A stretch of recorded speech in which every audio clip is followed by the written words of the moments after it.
Hello everyone, and I hope everyone is doing great. Once again, I welcome you all with yet another important lessons. எங்களோட இந்த English கிளாஸ்ல நீங்க join பண்ற fourth class இது. இந்த fourth கிளாஸ்ல one of the most important topics in இங்கிலீஷை தான் நான் உங்களுக்கு இன்னைக்கு டீச் பண்றதுக்கு எடுத்துட்டு வந்திருக்கேன். ஆல்ரெடி நம்ம இங்கிலீஷ்ல இருக்கிற டோட்டல் வேர்ட் கிளாஸஸை பத்தி பார்த்தோம். அண்ட் அந்த டோட்டல் வேர்ட் கிளாஸஸையும் நம்ம open word class and closed word class என்று டூ மெயின் டைப்ஸா டிஃபரன்ஷியேட் பண்ணினோம். அதுல ஓப்பன் வேர்ட் கிளாஸஸ்ல காணப்பட்ட நவுன்ஸ், அட்ஜெக்டிவ்ஸ், அட்வர்ப்ஸ் என்னென்னு நாம லேர்ன் பண்ணிட்டோம் கிளியரா. இன்றைக்கு ஓப்பன் வேர்ட் கிளாஸ்ல இருக்கிற லாஸ்ட் டாபிக்கான வேர்ப்ஸை பத்தி தான் பார்க்க போறோம். அண்ட் இந்த டாபிக் இங்கிலீஷ்ல நீங்க ரிட்டன் ஆர் ஸ்போக்கன் தெளிவா, அக்யூரேட்டா, ஃப்ளூவெண்டா நீங்க யூஸ் பண்ணணுமா இருந்தா கட்டாயம் இந்த டாபிக் உங்களுக்கு தெரோலி அண்ட் கிளியர்லி நீங்க லேர்ன் பண்ணணும். இந்த வீடியோவை ஸ்டார்டிங் டு எண்ட் வரைக்கும் மிஸ் பண்ணாம கிளியரா லேர்ன் பண்ணுங்க. அண்ட் தேவையான விஷயங்களை தேவையான இடத்துல நோட் பண்ணிக்கோங்க. அண்ட் இந்த வீடியோ மூலம் நீங்க ஒரு சென்டென்ஸ்ல வர வேர்பை எப்படி ஐடென்டிஃபை பண்ற அண்ட் வேர்ப்ஸ்ல டிஃபரெண்ட் டைப்ஸ் ஆஃப் வேர்ப்ஸ் என்னென்ன இருக்கு, அந்த ஒவ்வொரு டைப்ஸ் ஆஃப் வேர்ப்ஸுக்கும் இடையிலான டிஃபரன்சஸ் என்னென்ன, அண்ட் ஒவ்வொரு வேர்புக்குமான ஃபங்க்ஷன்ஸ் எப்படி இருக்கும், அண்ட் டென்சஸ் நமக்கு தெரியும் இங்கிலீஷ்ல டோட்டல் 12 டென்சஸ் இருக்கு. அந்த 12 டென்சஸையுமே நம்ம கட்டாயம் வார அடுத்தடுத்த கிளாஸஸ்ல தெளிவா கிளியரா லேர்ன் பண்ண போறோம். அந்தந்த டென்சஸுக்குரிய வேர்ப்ஸ் எப்படி நாம ஃபார்ம் பண்ணணும், அண்ட் ஒரு சென்டென்ஸ்ல வர சப்ஜெக்ட், வேர்ப், அக்ரிமெண்ட், ரூல்ஸ் என்னென்ன, இப்படியான விஷயங்களை தான் இந்த வீடியோல நம்ம லேர்ன் பண்ண போறோம். ஸ்டார்டிங் டு எண்ட் வரைக்கும் இந்த வீடியோவை ஸ்கிப் பண்ணாம தொடர்ந்து பாருங்க. இப்ப நமக்கு தெரியும் ஒரு சென்டென்ஸ்ல நிறைய வேர்ட்ஸ் காணப்படும். அப்படி நிறைய வேர்ட்ஸை கம்பைன் பண்ணி உருவாகிற ஒரு விஷயம் தான் நம்ம சென்டென்ஸ் என்று சொல்லுவோம். ஒரு சென்டென்ஸ்ல பல சொற்கள் காணப்படும். அந்த பல சொற்கள்ல எந்த ஒரு சொல் ஒரு செயற்பாட்டையோ அல்லது ஒரு தன்மையையோ அல்லது ஒரு நிலையையோ வெளிப்படுத்துதோ அந்த சொல்லத்தான் நம்ம வேர்ப் என்று சொல்லுவோம். அதாவது செயற்பாடுன்னா நம்ம செய்யற ஒரு ஆக்ஷனையோ அல்லது ஒரு நிலையையோ அல்லது ஒரு பொருளின் அல்லது ஒரு விடயத்தின் தன்மையையோ வெளிப்படுத்துற ஒரு சொல், ஒரு வாக்கியத்துல காணப்படுற அந்த குறிப்பிட்ட ஒரு சொல்லத்தான் நம்ம வேர்ப்ஸ் என்று சொல்லுவோம். தமிழ் கிராமர்ல வேர்ப்ஸோட மீனிங் என்னன்னா வினை சொல்லுன்னு சொல்லுவோம். அண்ட் ஒரு சிம்பிள் அண்டர்ஸ்டாண்டபிள் டெஃபினிஷன் இங்கிலீஷ்ல நான் தந்திருக்கேன்னு பாருங்க. A verb is a word that expresses an action or a state of being. ஒரு சென்டென்ஸ்ல ஒரு வேர்ட் காணப்படுமா, அந்த வேர்ட் ஒரு ஆக்ஷனையோ ஒரு செயற்பாட்டையோ அல்லது நிலையையோ அல்லது ஒரு தன்மையையோ வெளிப்படுத்துமா இருந்தா அந்த குறிப்பிட்ட வேர்டை நம்ம வேர்புங்கிற பேரை சொல்லி அழைப்போம். Is it clear? ஓகே. இப்ப இந்த ஃபர்ஸ்ட் எக்ஸாம்பிள் பாருங்க. Ram is drinking tea. இப்ப இந்த வசனத்தோட மீனிங் என்ன? ராம்ங்கிற ஒரு பர்சன் டீ அருந்தி கொண்டிருக்கிறான். ராம் டீ அருந்தி கொண்டிருக்கிறான். இப்ப கேள்வி என்ன எழுப்பணும் சொன்னா, ராம் என்ன செய்து கொண்டிருக்கிறான்? ராம் என்ன செயற்பாட்டை செய்து கொண்டிருக்கிறான்? ராம் டீ அருந்தி கொண்டிருக்கிறான். இஸ் ட்ரிங்கிங்ங்கிற இந்த வேர்டு இந்த சென்டென்ஸ்ல வேர்பா காணப்படுது. ஓகே. ராம் என்ன செய்து கொண்டிருக்கிறான், என்ன செய்து கொண்டிருக்கிறான்ங்கிற கேள்விக்கான விட என்ன? அவன் டீ அருந்தி கொண்டிருக்கிறான். அருந்தி கொண்டிருக்கிறான்ங்கிற இந்த வேர்டு இந்த சென்டென்ஸ்ல வேர்பா காணப்படுது, ஒரு ஆக்ஷனை வெளிப்படுத்துது. ஓகே. இந்த செகண்ட் எக்ஸாம்பிள்ல இட் இஸ் a டேபிள், ஒரு ஆப்ஜெக்ட காட்டி இது ஒரு மேசை என்று சொல்றோம். அப்ப இந்த சென்டென்ஸ்ல அந்த ஆப்ஜெக்டோட தன்மை என்னையா காணப்படுது? அது ஒரு மேசையா காணப்படுது.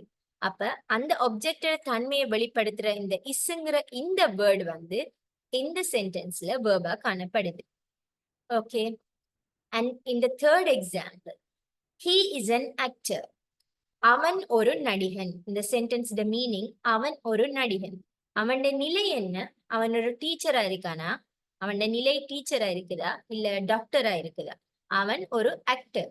he is an actor. அவன் ஒரு நடிகனா இருக்கான். அப்ப இந்த சென்டென்ஸ்ல அவன் நடிகனா இருக்கிறான்ங்கிற அந்த அவன் நிலைமையை காட்டுற இந்த இஸ்ங்கிற வேர்டு வந்து இந்த சென்டென்ஸ்ல வேர்பா காணப்படுது. ஆகவே ஃபர்ஸ்ட் சென்டென்ஸ்ல இஸ் ட்ரிங்கிங்ங்கிறது ஒரு ஆக்ஷன் ஆகும். செகண்ட் சென்டென்ஸ்ல இட் இஸ் அ டேபிள்ங்கிறதுல இஸ்ங்கிறது ஒரு தன்மையை வெளிப்படுத்துறதாகவும், ஹீ இஸ் அன் ஆக்டர்ங்கிற ஸ்டேட்மெண்ட்ல இஸ்ங்கிறது ஒரு பர்சன் நிலையை வெளிப்படுத்துறதாகவும் காணப்படுறதால இந்த மூணுமே இந்த ஒவ்வொரு சென்டென்ஸ்ல காணப்படுற வேர்பா காணப்படுது. Is it clear? அடுத்து பார்க்க போறோம். இந்த வேர்ப்ஸ்ல டிஃபரெண்ட் டைப்ஸ் ஆஃப் வேர்ப்ஸ் இருக்கு. அது என்னென்ன, அதுக்கு இடையிலான டிஃபரன்சஸ் என்னென்னு தான் பார்க்க போறோம். தி ஃபர்ஸ்ட் டைப் வந்து நம்ம சொல்லுவோம் ஆக்ஷன் வேர்ப்ஸ்ன்னு சொல்லுவோம்.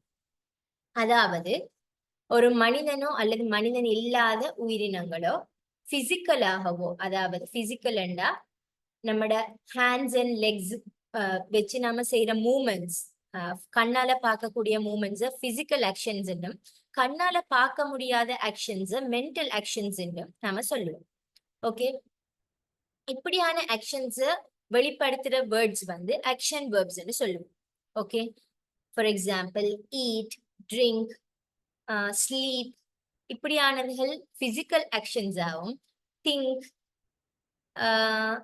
இப்படியான வேர்ட்ஸ் வந்து மென்டல் ஆக்ஷன்ஸ் ஆகும் காணப்படுது. ஃபர்ஸ்ட் ஸ்டேட்மெண்ட்ல ஃபர்ஸ்ட் எக்ஸாம்பிள பாருங்க. Tom eats mango every morning. இந்த சென்டென்ஸ் மீனிங் என்னன்னா, Tom eats mango every morning. ஒவ்வொரு காலையிலும் டாம் மேங்கோன்னா மாம்பழம் சாப்பிடுற. அவருடைய டெய்லி ஆக்ஷன் என்ன? அவர் ஒவ்வொரு மார்னிங்குமே மேங்கோ சாப்பிடுற. சோ அவர் என்ன செய்யற? அவர் மேங்கோ சாப்பிடுற. அப்ப அவருடைய ஆக்ஷன் என்ன? ஈட்ஸ், சாப்பிடுறங்கிறது தான் ஆக்ஷன். இது வந்து நம்ம கண்ணால பார்க்கக்கூடிய ஒரு ஆக்ஷனை இருக்கிறதால இது வந்து பிசிக்கல் ஆக்ஷன் சொல்லுவோம். ஒரு பிசிக்கல் ஆக்ஷன் வேர்ப் தான் ஈட்ஸ். சோ ஈட்ஸ்ங்கிறது ஒரு action verb. Next one, he is thinking about his future. அவனுடைய எதிர்காலத்தை பற்றி யோசித்துக் கொண்டிருக்கிறான். அப்ப அவன் என்ன செய்து கொண்டிருக்கிறான்? அவன் யோசித்துக் கொண்டிருக்கிறான். அப்ப இஸ் திங்கிங்ங்கிறது நம்ம கண்ணால பார்க்க முடியாது. So it is a mental action. இந்த மென்டல் ஆக்ஷன் வந்து இந்த சென்டென்ஸ்ல ஒரு ஆக்ஷன் வேர்பா காணப்படுது. Because it expresses an action. ஒரு ஆக்ஷனை வெளிப்படுத்துற ஒரு வேர்டுங்கிறதால இதை நம்ம ஆக்ஷன் வேர்ப்னு சொல்லுவோம். Okay, next type of verb வந்து லிங்கிங் வேர்ப். லிங்கிங் வேர்ப் என்னண்டா, நம்ம ஆல்ரெடி நவுன்ஸ்ங்கிற டாபிக்கு கீழே பார்த்தோம். ஒரு நவ், அதாவது ஒரு வேர்புக்கோ ஒரு சப்ஜெக்டுக்கோ, ஒரு சென்டென்ஸ்ல வர சப்ஜெக்ட் ஒரு நவுனோ அல்லது ப்ரோனவுனோ காணப்படும். அப்படி அந்த சென்டென்ஸ்ல வர சப்ஜெக்டுக்கு ஃபர்தர் இன்ஃபர்மேஷன் தார மாதிரி வந்தா அதை நம்ம சப்ஜெக்ட் கம்ப்ளிமெண்ட்னு சொல்லுவோம். ஓகே, சப்ஜெக்டுக்கு ஒரு சென்டென்ஸ்ல வர சப்ஜெக்டுக்கான ஃபர்தர் இன்ஃபர்மேஷன் தார ஒரு வேர்டை தான் நம்ம சப்ஜெக்ட் கம்ப்ளிமெண்ட்னு சொல்லுவோம். இந்த ஃபர்ஸ்ட் எக்ஸாம்பிள்ல பாருங்க, ஷீ இஸ் அ டாக்டர். ஷீங்கிற இந்த சப்ஜெக்ட் ஒரு ப்ரோனவுனா இருக்கு. It is a subject. இந்த சப்ஜெக்டுக்கு ஃபர்தர் இன்ஃபர்மேஷன் தார வேர்ட் என்ன? அ டாக்டர். அந்த ஷீங்கிறவ வந்து எப்படி யாரா இருக்கா? அவ ஒரு டாக்டரா இருக்கா. அந்த சப்ஜெக்டுக்கு ஃபர்தர் இன்ஃபர்மேஷன் தான் என்ன? அவ ஒரு டாக்டருங்கிற இன்ஃபர்மேஷன். இப்படி ஒரு சப்ஜெக்டையும் சப்ஜெக்ட் கம்ப்ளிமெண்டையும் கனெக்ட் பண்ற வேர்ப்ஸ் எப்பயுமே ஒரு லிங்கிங் வேர்பா தான் காணப்படும். இந்த சென்டென்ஸ்ல இந்த இஸ்ங்கிறது it is a linking verb. Okay, linking வேர்ப்ட ஃபங்க்ஷன் என்ன? ஒரு சென்டென்ஸ்ல வர லிங்கிங் வேர்ப்ட ஃபங்க்ஷன் என்ன? Linking verb always connect the subject and the subject complement. Subject complement என்ன? ஒரு சப்ஜெக்டுக்கு ஃபர்தர் இன்ஃபர்மேஷன் தார ஒரு வேர்ட். அப்ப ஒரு சப்ஜெக்டையும் சப்ஜெக்ட் கம்ப்ளிமெண்டையுமே எப்பயுமே கனெக்ட் பண்ற ஒரு வேர்பை தான் நம்ம லிங்கிங் வேர்ப்னு சொல்லுவோம். ஓகே, அதே மாதிரி the cake smells delicious. இப்ப இந்த கேக் வந்து எப்படிப்பட்ட ஒரு கேக்? அது ஒரு டேஸ்ட்லெஸ் கேக்கா? இல்ல, it is a delicious cake. அப்ப இந்த கேக்குக்கு ஃபர்தர் இன்ஃபர்மேஷன் தார வேர்ட் என்ன? delicious. சோ இந்த சப்ஜெக்டையும் சப்ஜெக்ட் கம்ப்ளிமெண்டையும் கனெக்ட் பண்ற இந்த ஸ்மெல்ஸ்ங்கிற இந்த வேர்ட் வந்து இந்த சென்டென்ஸ்ல லிங்கிங் வேர்பா காணப்படுது. அப்ப ஒரு சென்டென்ஸ்ல ஒரு சப்ஜெக்டையும் சப்ஜெக்ட் கம்ப்ளிமெண்டையும் கனெக்ட் பண்ற வேர்ப்ஸ் யூசுவலா எப்பயுமே லிங்கிங் வேர்பா தான் காணப்படும். Okay, the third main category auxiliary verbs. இந்த auxiliary verbs நம்ம two types divide பண்ணலாம். ஒன்று primary auxiliary verbs, அடுத்தது modal auxiliary verbs. Primary auxiliary verbs mostly, அதாவது அநேகமா, எப்பயுமே இல்ல, அநேகமா அது it usually helps the main verb. ஒரு சென்டென்ஸ்ல மெயின் verb இருக்கும், auxiliary verb காணப்படும். சில சென்டென்ஸ்ல மெயின் வேர்பும் இருக்கும், ஆக்சிலரி வேர்ப்ஸும் இருக்கும். ஆக்சிலரி வேர்ப்ஸ் எல்லாம் ஹெல்பிங் வேர்ப்ஸ்னு சொல்லுவோம். ஆனா பிரைமரி ஆக்சிலரி வேர்ப்ஸ் அநேகமா மெயின் வேர்புக்கு ஹெல்ப் பண்ற மாதிரி வரும். ஆனா சம்டைம்ஸ் ஒரு சென்டென்ஸ்ல இந்த பிரைமரி ஆக்சிலரி வேர்ப்ஸ் மெயின் வேர்பாவும் தொழிற்படும். ஓகே, மோஸ்ட்லி நம்ம ஆக்சிலரி வேர்ப்ஸ் என்னத்துக்கு யூஸ் பண்றோம்டா, ஒரு டென்ஸையோ பிரைமரி ஆக்சிலரி எதுக்கு மெயினா யூஸ் பண்றோம்டா, ஒரு சென்டென்ஸோட டென்ஸ், அதாவது காலத்தை காட்டுறதுக்கு. நமக்கு தெரியும் டோட்டல் 12 டென்சஸ் இருக்கு. பாஸ்ட், பிரசன்ட், ஃபியூச்சர், அதுக்குள்ள நிறைய சப் கேட்டகரிஸ் இருக்கு. ஒரு சென்டென்ஸ் வந்து, ஒரு வாக்கியம் வந்து இறந்த கால வாக்கியமா, நிகழ்கால வாக்கியமா, எதிர்கால வாக்கியமா, நம்ம என்னத்தை வச்சு கண்டுபிடிப்போம்டா, அந்த சென்டென்ஸ்ல வர பிரைமரி ஆக்சிலரி வேர்பை வச்சு நம்ம கண்டுபிடிப்போம். அப்படி டென்ஸை எக்ஸ்பிரஸ் பண்றதுக்கு, அல்லது மூடுண்டா ஒரு ஸ்பீக்கர், ஒரு அந்த சென்டென்ஸை சொல்றவரு, அவர் வந்து அதை சாதாரண ஒரு சென்டென்ஸை சொல்றாரா, இல்ல கமாண்டா சொல்றாரா, இல்ல கோவமா சொல்றாரா, இல்ல கொஸ்டினா கேட்கிறாரா, இப்படியான மூடை கண்டுபிடிக்கிறதுக்கு.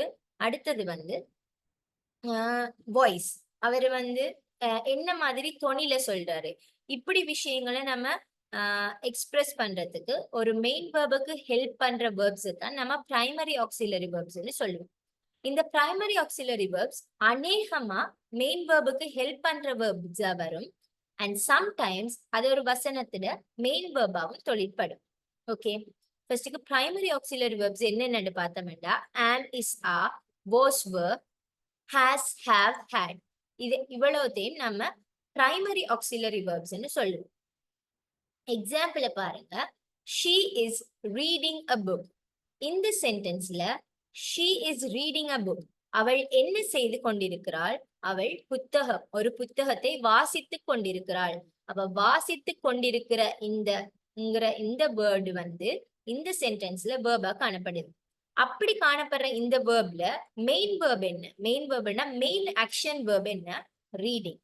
ரீடிங்ங்கிற இந்த ஆக்ஷன் வேர்ப்க்கு ஹெல்ப் பண்ற வேர்ப் தான் இஸ். ஏன் இதை ஹெல்பிங் வேர்ப்னு சொல்றோம்டா, இந்த சென்டென்ஸ் என்ன டென்ஸ்ல இருக்குங்கிறத நம்ம புரிஞ்சு கொள்றதுக்கு நம்ம யூஸ் பண்ற ஒரு ஹெல்பிங் வேர்ப் தான் இஸ். இப்ப she is reading a bookங்கிற இந்த சென்டென்ஸ் என்ன டென்ஸ்ல காணப்படுது, பிரசன்ட் கண்டினியூஸ் டென்ஸ்ல காணப்படுது. பிரசன்ட் கண்டினியூஸ்ண்டா அதாவது நிகழ்காலத்தில் நடந்து கொண்டிருக்கிற ஒரு விஷயம்.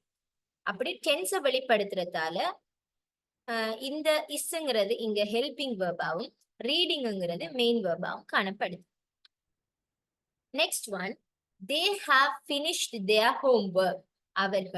அவர்களுடைய வீட்டு பயிற்சி அல்லது வீட்டு வேலையை செய்து முடித்து விட்டனர். ஓகே, அவங்களுக்கு கொடுத்த அந்த ஹோம்ஒர்க்கை செய்து முடிச்சிட்டாங்க. அதாவது they have finished, அவங்க செய்து முடிச்சிட்டாங்க.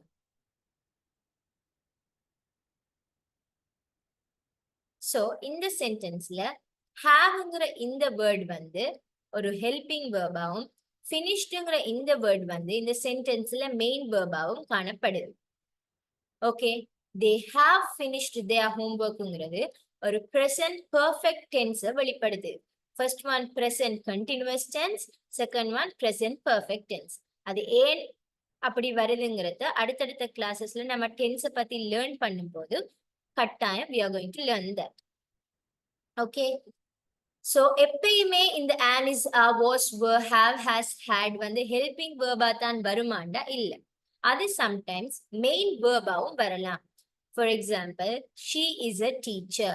இந்த சென்டென்ஸ்ல இஸ்ங்கிற இந்த வேர்ப் வந்து இந்த சென்டென்ஸ்ல மெயின் வேர்ப். பிகாஸ் மெயின் வேர்பா இதுதான் தொழிற்படுது.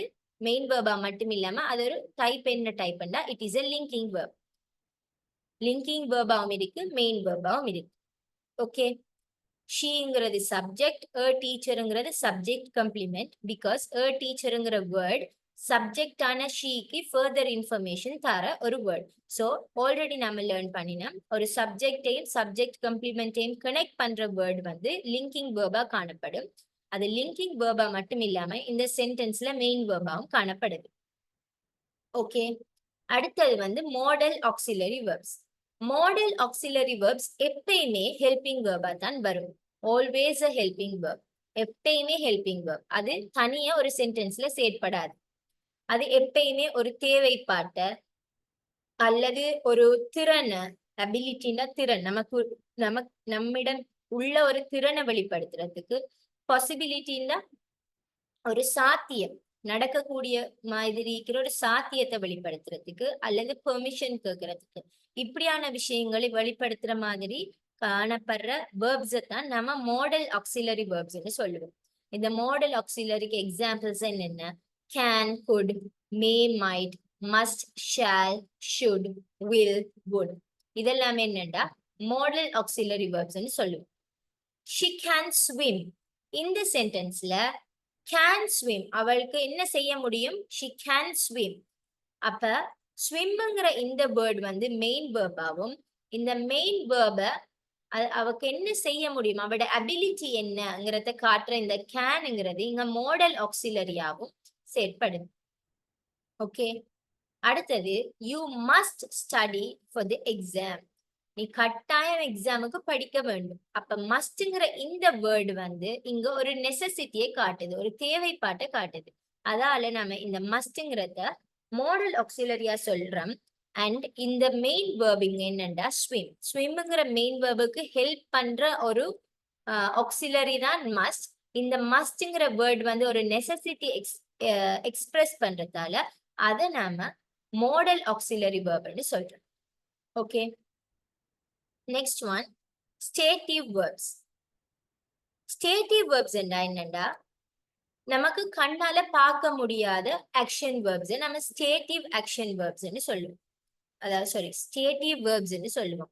இட் எக்ஸ்பிரஸஸ் அ ஸ்டேட், ஒரு நிலைய, ஒரு கண்டிஷன், ஒரு தன்மையை அல்லது ஒரு சிச்சுவேஷன் சொல்ற மாதிரி. அதாவது சிம்பிளா என்னண்டா நம்மளுக்கு கண்ணால பார்க்க முடியாத வேர்ப்ஸ் எல்லாத்தையுமே, ஆக்ஷன் வேர்ப்ஸ் எல்லாத்தையுமே ஸ்டேட்டிவ் வேர்ப்ஸ்னு சொல்லுவோம்.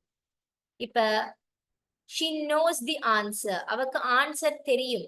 அப்ப தெரியும்ங்கிற இந்த வேர்டு வந்து ஒரு வேர்ப், அது ஒரு ஆக்ஷன், ஒரு செயற்பாடு தான். ஆனா அது வந்து ஒரு நிலையையோ அல்லது ஒரு சிச்சுவேஷனையோ குறிப்பிடுது. அதை நம்ம கண்ணால பார்க்க முடியாது. ஓகே. கண்ணால பார்த்து அளவிட முடியாத எல்லாத்தையுமே ஸ்டேட்டிவ் வேர்ப்ஸ் என்றும், கண்ணால பார்த்து அளவிட்டு கண்ணால பார்த்து தொட்டுணரக்கூடிய அல்லது கண்ணால பார்த்து கண்டுபிடிக்கக்கூடிய விஷயங்கள் எல்லாத்தையுமே நம்ம டைனமிக் வேர்ப்ஸ் என்றும், கண்ணால பார்க்க முடியாத வேர்ப்ஸ் எல்லாத்தையுமே ஸ்டேட்டிவ் வேர்ப்ஸ் என்றும் சொல்லுவோம். For example, she knows the answer, அவளுக்கு விடை தெரியும். he believes in hard work, அவன் விடாமுயற்சி அல்லது கடின உழைப்புல விடாமுயற்சிங்கிறதுக்கு பெர்சிவரன்ஸ் சொல்லுவோம். கடின உழைப்பை நம்புகின்றான். அப்ப அவன் நம்புறானா இல்லையான்னு நமக்கு எப்படி தெரியும்? கண்ணால பார்க்கமா? இல்ல. அது ஒரு சிச்சுவேஷன், ஒரு ஸ்டேட்டை வெளிப்படுத்துது. So it is a stative verb. அதே மாதிரி she knows the answer, அவக்கு ஆன்சர் எப்படி தெரியும்? தெரியும்னு நமக்கு எப்படி தெரியும்? can we see that? no, நமக்கு கண்ணால நம்ம பார்க்க முடியாது. ஆனா it is an action verb.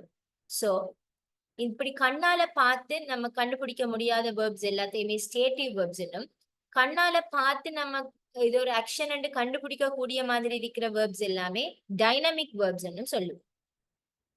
Okay. இப்ப he jumps over the fence, அப்ப பார்க்கும்போது அந்த ஆக்ஷன் நம்மட கண்ணுக்கு தெரியுது. ஜம்ப்ஸ், பாயிரான், அந்த ஆக்ஷன் நமக்கு தெரியுது. சோ அது ஒரு dynamic verb. they run every morning, அவர்கள் ஒவ்வொரு காலையிலும் ஓடுறேன். அப்ப ரன், அந்த ஆக்ஷனை பார்த்து நம்மளால கண்டுபிடிக்க முடியும். அப்படியான செயற்பாடுகள் வந்து டைனமிக் வேர்ப்ஸாவும், கண்ணால பார்த்து நமக்கு கண்டுபிடிக்க அல்லது அளவிட முடியாத வேர்ப்ஸ் எல்லாமே ஸ்டேட்டிவ் வேர்ப்ஸாகவும் நம்ம சொல்லுவோம். ஓகே. அடுத்தது phrasal verbs. Phrasal verbs என்றா a combination of a verb and a preposition or adverb that creates a new meaning. அதாவது ஒரு வேர்போட ஒரு ப்ரிப்போசிஷனும் ஜாயின், அதாவது வேர்புக்கு தனி மீனிங் இருக்கும், ப்ரிப்போசிஷனுக்கு வேற மீனிங் இருக்கும். அந்த ரெண்டையுமே நாம ஜாயின் பண்ணும்போது புதிய ஒரு மீனிங் வந்து உருவாகும். அப்படி உருவாகிற வேர்ப்ஸ் தான் நம்ம phrasal verbs என்று சொல்லுவோம். For example, she gave up smoking. She gave up smoking. இந்த சென்டென்ஸ்ல ஃபர்ஸ்ட் இந்த சென்டென்ஸோட மீனிங் என்ன? she gave up smoking என்றா அவள் ஸ்மோக்கிங் புகைப்பிடித்தல விட்டுட்டாள். அப்ப அவள் என்ன செஞ்சால்? அவள் புகைப்பிடித்தல விட்டுட்டாளுங்கிற இந்த கேவ் அப்ங்கிறது இந்த சென்டென்ஸ்ல வேர்பா காணப்படுது. ஆனா இந்த வேர்ப் என்ன மாதிரியான verb? It is a phrasal verb. why? கேவ்ங்கிறது ஒரு வேர்ப், அப்ங்கிறது ஒரு ப்ரிபோசிஷன். ஒரு வேர்பையும் ப்ரிபோசிஷனையும் நம்ம ஜாயின் பண்ணும் போது, அதாவது கேவ்ண்டா தார கொடுக்கிற, அப்பண்டா மேல, அப்ப ரெண்டுக்குமே டிஃபரெண்ட் மீனிங் இருக்கு. ஆனா ரெண்டையுமே நம்ம சேர்த்து பார்க்கும்போது விட்டு விடுற, அதாவது விட்டு விலகுறங்கிற மீனிங் வருது, புதிய ஒரு மீனிங் வருது. சோ ஒரு வேர்பையும் அல்லது ஒரு ப்ரிபோசிஷன் அல்லது ஒரு அட்வர்ப், அது ரெண்டையுமே நம்ம ஜாயின் பண்ணும் போது புதிய ஒரு மீனிங் ஒன்று கிரியேட் ஆகி வரும்போது அது ஒரு வேர்பா காணப்படுறதால அதை நாம phrasal verbன்னு சொல்லுவோம். அதே மாதிரி he ran into his old friend. ரேனுக்கு கருத்து ஓடின, அதாவது அது ஒரு பாஸ்ட் ஃபார்ம்ல இருக்கு. இன்டுங்கிறது ஒரு ப்ரிபோசிஷன். அப்ப ran intoங்கிறதுக்கு மீனிங், புதிய ஒரு மீனிங் கிரியேட் ஆகுது. அதாவது அவர் எதிர்ச்சியா சந்திக்கிற ஒரு கோஇன்சிடென்ஸா, பிளான் இல்லாம ஒரு கோஇன்சிடென்ஸா ஒரு ஓல்டு ஃப்ரெண்ட் அவர் சந்திச்சிருக்கிறாரு. அது அந்த மீனிங்கோட தான் இந்த phrasal verb காணப்படுது. சோ ஒரு வேர்பையோ ப்ரிபோசிஷனையோ நம்ம ஜாயின் பண்ணும்போது ஒரு புதிய மீனிங் ஒன்று கிரியேட் ஆகி வார ஆக்ஷன்ஸ் தான் நம்ம phrasal verbs சொல்லுவோம். ஓகே, அடுத்தது வந்து transitive verbs, intransitive verbs. அதாவது ஒரு சென்டென்ஸ்ல சப்ஜெக்ட் வேர்ப் ஆப்ஜெக்ட் காணப்படுதுண்டா, அந்த சென்டென்ஸ்ல ஆப்ஜெக்ட் வருமாயிருந்தா அந்த ஆப்ஜெக்டுக்கு முன்னுக்கு வர வேர்பை நம்ம transitive verb சொல்லுவோம். ஓகே, அதாவது he wrote a letter. இந்த சென்டென்ஸ்ல ஹீங்கிறது சப்ஜெக்ட், ரோட்டுங்கிறது verb, a letterங்கிறது ஆப்ஜெக்ட். சோ இந்த சென்டென்ஸ்ல சப்ஜெக்ட் verb ஆப்ஜெக்ட் மூணுமே இருக்கு.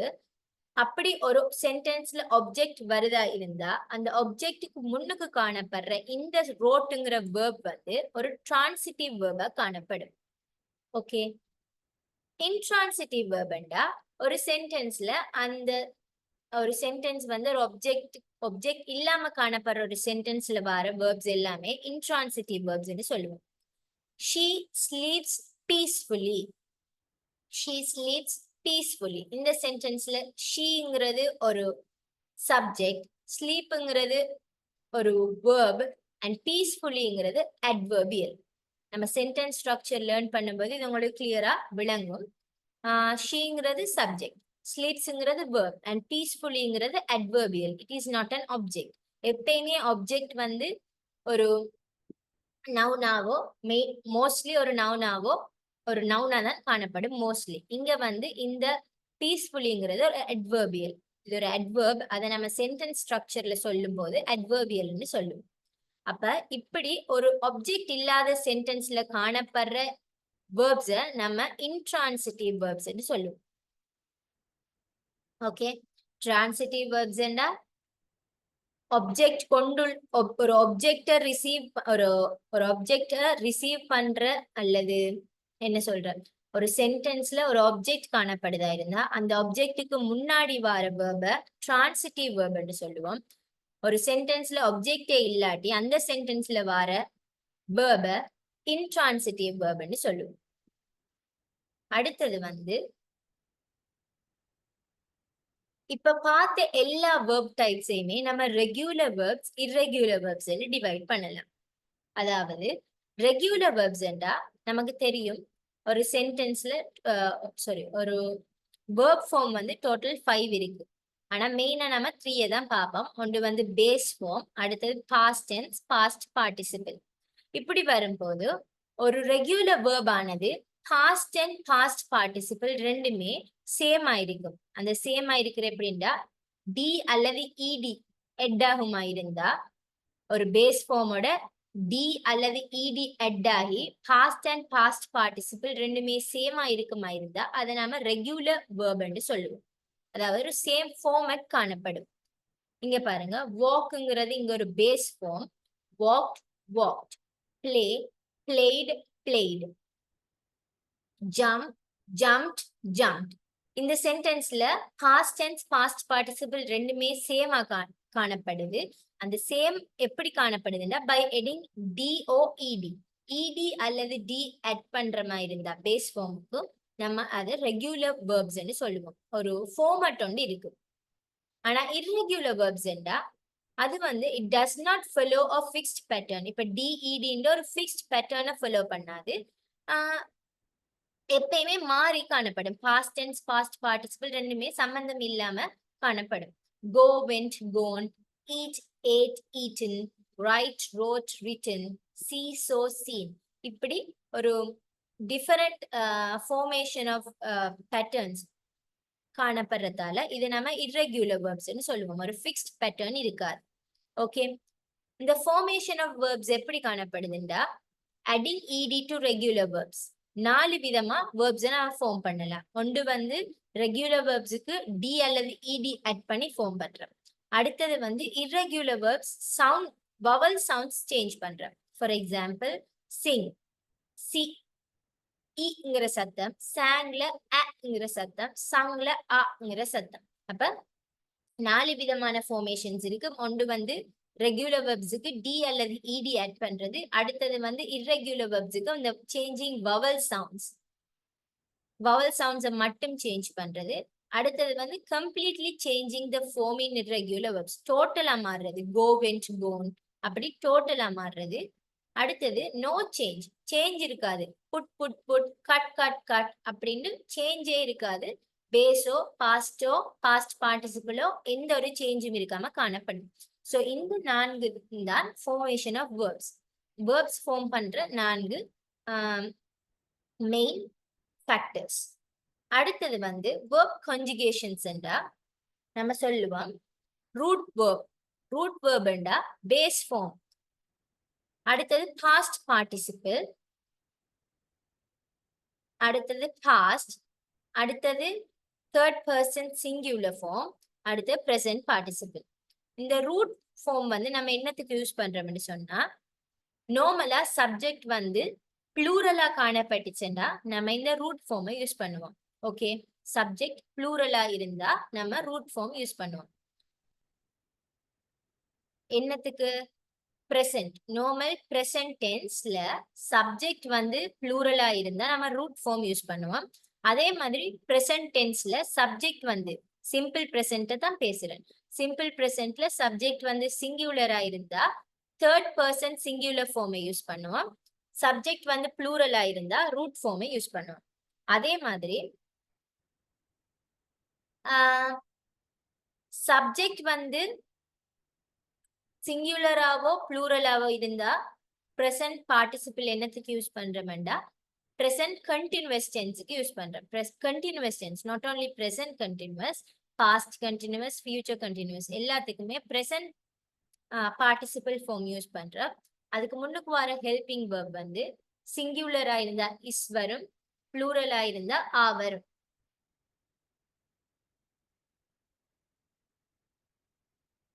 அதே மாதிரி past. ஓகே, இந்த டாபிக் வந்து இப்ப நான் உங்களுக்கு சொன்னேன்டா அடுத்தடுத்து வர லெசன்ஸ்ல வந்து ஐ திங்க் அது வந்து கன்ஃபியூஷனா இருக்கும். ஸோ நீங்க ஜஸ்ட் இந்த பிக்சரை நோட் பண்ணுங்க. இது ஃபார்மேஷன் ஆஃப் வேர்ப்ஸை தான் நான் நீங்க மெயினா தந்திருக்கேன். அந்த டென்சஸ் எப்படி ஃபார்ம் பண்றேன்னு அடுத்தடுத்த கிளாஸ்ல லெட்ஸ் லேர்ன். ஓகே, ஸோ கட்டாயம் இந்த சார்ட் உங்களுக்கு தேவைப்படும், நோட் பண்ணி வைங்க. அடுத்தது வந்து சப்ஜெக்ட் வேர்ப் அக்ரிமெண்ட். இது என்னன்னு சொன்னா ஒரு சென்டென்ஸ்ல வர சப்ஜெக்ட் சிங்குலரா இருந்தா அது என்ன மாதிரியான வேர்ப் எடுக்கும், ப்ளூரலா இருந்தா என்ன மாதிரியான வேர்ப் எடுக்கும்ங்கிறது தான் பார்க்க போறோம். First one, singular subjects take singular verbs. அதாவது சப்ஜெக்ட் சிங்குலரா இருந்தா சிங்குலர் வேர்ப்ஸ் எடுக்கும். அதாவது சிங்குலர் வேர்ப்ஸ் என்னென்னடா பேஸ் ஃபார்மோட எஸ்இஎஸ் அல்லது ஐஇஎஸ் சேர்த்து எழுதுறது. அடுத்தது வந்து plural subjects take plural verbs. நார்மலா ரூட் வேர்ப்ஸ் எழுதுவோம். சப்ஜெக்ட் ப்ளூரலா இருந்தா தே, வி, யூ இப்படி வர ப்ளூரல் சப்ஜெக்ட்ஸுக்கு நம்ம பேஸ் ஃபார்ம் எழுதுவோம். இப்ப லைக்னா லைக்ஸ்ங்கிறது எஸ் சேர்த்து நம்ம சிங்குலர் வேர்பா எடுப்போம். லைக்ங்கிறது நார்மலா பேஸ் ஃபார்மா எடுப்போம். அடுத்தது வந்து அண்ட் கனெக்ட்ஸ் டூ சப்ஜெக்ட்ஸ். அதாவது ரெண்டு சப்ஜெக்ட் காணப்படும் போது அந்த ரெண்டு சப்ஜெக்டையும் கனெக்ட் பண்றதுக்கு அண்ட் யூஸ் பண்ணுவோம். அப்படி அண்ட் யூஸ் பண்ணும்போது நம்ம அதை ப்ளூரல் வேர்பா தான் எடுக்கணும். ஃபார் எக்ஸாம்பிள் டாம் அண்ட் ஜெரிங்கிறது, டாம்ங்கிறது ஒரு சிங்குலர் சப்ஜெக்ட், ஜெரிங்கிறது ஒரு சிங்குலர் சப்ஜெக்ட். ஆனா இது ரெண்டையுமே சேர்த்து பார்க்கக்குள்ள அது ரெண்டு பேரு. So it is a plural subject. Plural two subjects வரும்போது நம்ம ப்ளூரல் வேர்பை தான் யூஸ் பண்ணணும். ஆங்கிற இந்த வேர்பை நாங்க இங்க ப்ளூரல் வேர்பா யூஸ் பண்ணிருக்கோம். அடுத்தது வந்து ஓ or nor. verb agrees with the closest subject. அதாவது இப்ப ஓ அல்லது நோங்கிற இந்த வேர்ட் காணப்படுதா இருந்தா சென்டென்ஸ்ல இது John or his friends are coming. John அல்லது ஜோன் நண்பர்கள் வருகின்றனர் அப்படின்னு எழுதும் போது இந்த சென்டென்ஸ்ல மீனிங் அதான். அப்ப ஓ அல்லது நோர நீங்க சென்டென்ஸ்ல கண்டீங்கண்டா ஃபார் எக்ஸாம்பிள் இந்த சென்டென்ஸ்ல ஜோனுங்கிறது ஒரு சப்ஜெக்ட், ஹிஸ் ஃப்ரெண்ட்ஸ்ங்கிறது இன்னொரு சப்ஜெக்ட். ஓகே, ரெண்டு சப்ஜெக்ட் இருக்கு தானே. இந்த ரெண்டு சப்ஜெக்ட்ல ஒரு சென்டென்ஸ்ல அண்ட் வந்தா அதுக்கு நீங்க ப்ளூரல் வேர்ப் யூஸ் பண்ணணும். அதே மாதிரி ஓ அல்லது நோ வந்துச்சுண்டா